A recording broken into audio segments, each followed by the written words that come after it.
Good morning દોસ્તો, કરતા હું કે બધા મજામાં છો?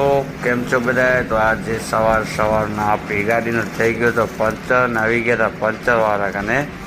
આ જોઈ શકો છો નવો જેક લીધો છે, એનું મુહૂર્ત આજે જ કરવાનું આપણે. ને આ શું છે? હા તો જોઈ શકો છો મિત્રો, આપણે જેક લગાવી નાખ્યો નવો ને હવે ચડાવી આલો. તો આવી રીતના બરોબર જેક રાખી નાની ટામીથી પહેલે કોશિશ કરવાની જેટલા સુધી ઊંચું થાય, કારણ કે આપણી ગાડી લોડ છે. નાની ટામીથી થાય એટલું કરવાનું, જેક ચડાવવાનું. પછી આવી જાય મોટી ટામી. જોઈ શકો છો મિત્રો, આનાથી તાકાત આપણી ગાડીની ઓછી લાગે. ને આપણી બાજુમાં બીજી ગાડી પણ એક પડી હતી, જે એક લેલનની ગાડી હતી, દેવજી ભાઈ કરીને અમારી. એ પણ બિચારો જેક ચડાવે છે, એનું બે જેક ચડાવ્યા છે. અને એની ગાડીનું રાતે ટાયર પંચર થઈ ગયું. એમની ગાડી ખાલી છે ને આપણી ગાડી લોડ છે, એટલે આપણી ગાડીમાં વજન છે, એટલે આપણે થોડુંક તાકાતથી જેક ચડાવવું પડે છે. ને આ કાકા જે પંચરવાળા ફૂલ તૈયારી કરે છે, જીજીભાઈ બેઠા છે. ઓઇલ પાણી ચેક આવી ગયા, લે ખોલવા ગરમે ફટાફટ ખોલી નાખી ચાચાએ.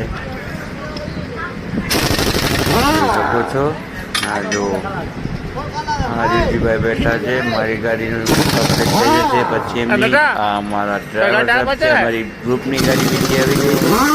ને આ જો અમારી ગાડીમાં આ કેટલો ઘૂસી ગયો છે ટાયરમાં.